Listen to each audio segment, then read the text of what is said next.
शंभवे गुरुवे नमः। शंभवे गुरुवे नमः। शंभवे गुरुवे नमः।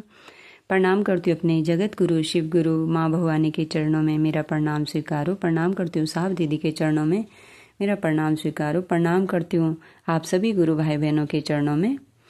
आगे पुस्तक अन्न मिलाकर पेज नंबर 24 का लास्ट पैराग्राफ आगे सुनेंगे।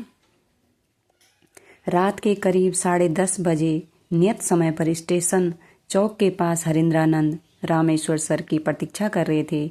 आसमान में काले मेघों का झुंड रुक रुक कर बिजली का कौंधना, ऊपर से अमावस की काली स्याह रात। ऐसी भयावह रात्रि में कब्रिस्तान तक जाना संभव नहीं लग रहा था। उनको नजदीक आता देखकर हरिंद्रानंद ने कहा, ये हवाएं, ये बादलों का गर्जना कहीं हमें रोक तो नहीं रहा है सर? प्रोफेसर साहब ने हंसते हुए कहा, कुछ नहीं, ऐसे ही डोज दे रहा है। दोनों कब्रिस्तान की ओर चल दिए। वहां की साधना के दरमियान आंखें अपलक हो जाती, अंग स्पंदनहीन हो जाते, मुख पर अलौकिक भाव धारित हो जाते। ये संगमरमर की मूर्ति के समान निर्विकल्प समाधि में लीन हो जाते। साधना के बाद दोनों एक कब्र के पास की पहाड़ी जमीन पर बैठे बातें कर रहे थे। कुछ दूर एक सांड घास चर रहा था। वह विशालकाय नहीं खूंखार भी था, जिससे शहर के कई लोग घायल भी हो चुके थे। मंडल सर ने चुटकी बजाई और सांड मस्त कदमों से फुफकार मारता हुआ उनके सामने आकर खड़ा हो गया। वे सांड की पीठ पर हाथ फेरने लगे। हरिंद्रानंद को थोड़ा भय हुआ। उन्होंने 2 बार चुटकी बजाई और वह चलता बना। इस पर सर ने कहा, मैंने 4 आने खर्च कर उसे बुलाया और आपने 8 आने खर्च कर सांड को भगा दिया।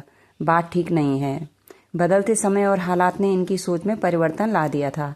लोगों को इनकी बातों में तथ्य दिखाई देता तो कुछ प्रतिकूल टिप्पणियों से भी बाज नहीं आते। वैसे प्रोफेसर मंडल अब हरिंद्रानंद को और अधिक प्यार और सम्मान देने लगे। जब कभी इनसे भेंट नहीं हो पाती तो वे 1-2 दिन के अंतराल पर स्वयं मुलाकात करने चले आते। कभी अपने साथ घर ले जाते और बैठकर घंटों बातें करते। विभिन्न विषयों पर हास परिहास करते रहते। शाम से रात कैसे हो जाती पता ही नहीं चलता। परीक्षा के 2 मास पूर्व अपनी पाठ्य पुस्तकों को पढ़ना आरंभ कर देते थे, बल्कि अन्य समय अपनी इच्छानुसार दूसरी पुस्तकें पढ़ने में समय बिताते। उनकी तेज बुद्धि और आकर्षक व्यक्तित्व ने अध्यापकों और छात्रों दोनों को आकर्षित कर रखा था। थोड़ी ही समय में बहुत से विद्यार्थी उनके मित्र बन गए। दरअसल विद्यार्थी उन्हें अपना मित्र बनाने में गर्व महसूस करते थे। इस तरह दिन के उजाले में कॉलेज की पढ़ाई और रात में शमशान साधना दोनों चलती रही। स्नातक प्रथम में 5 विषयों में बहुत अच्छे अंकों से उत्तीर्णता प्राप्त की। सन 1968 में साहिबगंज से रांची आ गए। यहाँ अपने इसी दिनचर्या के साथ रांची विश्वविद्यालय से इतिहास विषय से स्नातक किया। इतिहास विषय पढ़ने के कारण इनका विश्व के विभिन्न धर्मों, सभ्यताओं, संप्रदायों और मतों से विस्तृत परिचय प्राप्त हुआ। देश की आज़ादी का अभी दूसरा दशक ही था।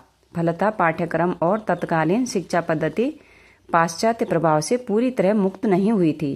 पाश्चात्य परंपराओं के प्रभाव के कारण कुछ लोगों की यह धारणा थी कि विज्ञान स्वतंत्र चिंतन और आधुनिकता अगर है तो वह पश्चिम के पास है।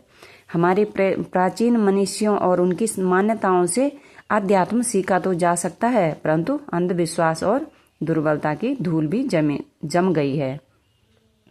भारतवर्ष की तत्कालिक आध्यात्मिक सुसुप्त अवस्था ने इन्हें नए मार्ग पर लाकर खड़ा कर दिया।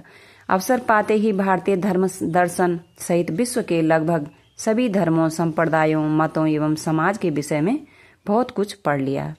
यह वह अवस्था थी जब इंसान के चरित्र का निर्माण होता है।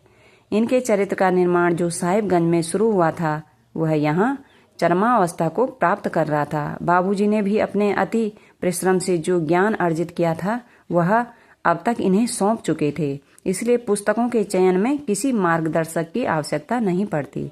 स्वयं पुस्तकों का चयन करते और अध्ययन आरंभ कर देते। पढ़ने की गति भी कुछ ऐसी ही थी कि पुस्तक कब शुरू हुई और कब खत्म हो जाती पता ही नहीं चलता।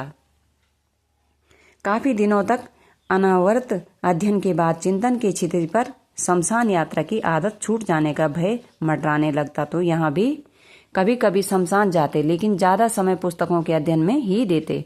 अंक विज्ञान, हस्तरेखा, भारतीय ज्योतिष आदि का भी अध्ययन कर लिया था।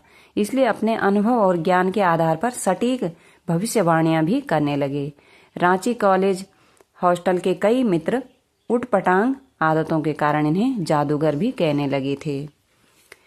अपने गुरु सहित साहब दीदी के चरणों में प्रणाम। आप सभी गुरु भाई बहनों के चरणों में प्रणाम। आज इतना ही, आगे कल पढ़ें।